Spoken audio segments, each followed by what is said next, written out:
เจ้าสวยงามสวยงามสะดุดตางามดังนางฟ้าเทวาสวรรค์ปันแต่ง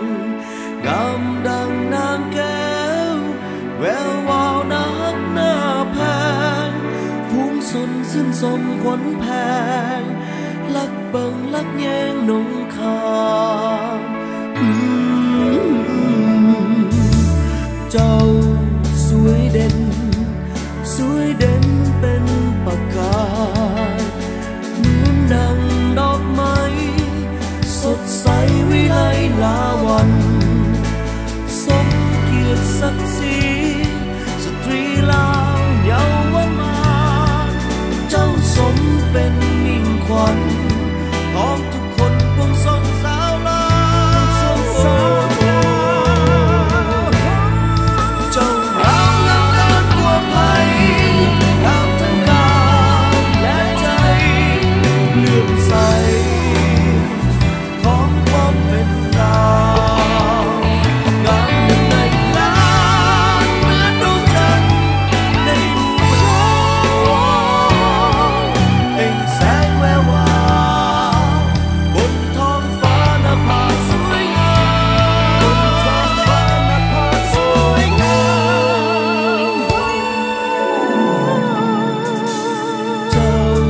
สวยงามสมนามกุลสตรีเป็นยอดนาลีที่ดารา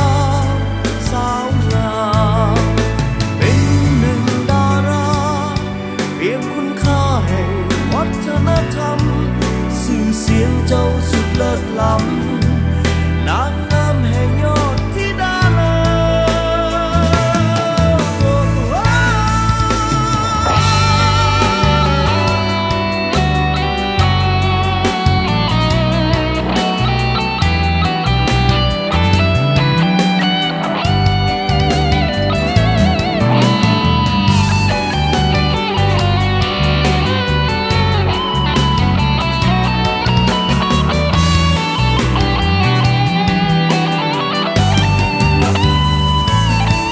เจ้างามงามเกินกว่าใคร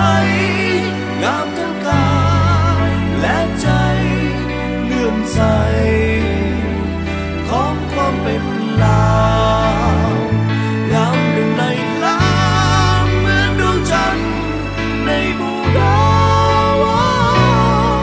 เปล่งแสงแวววา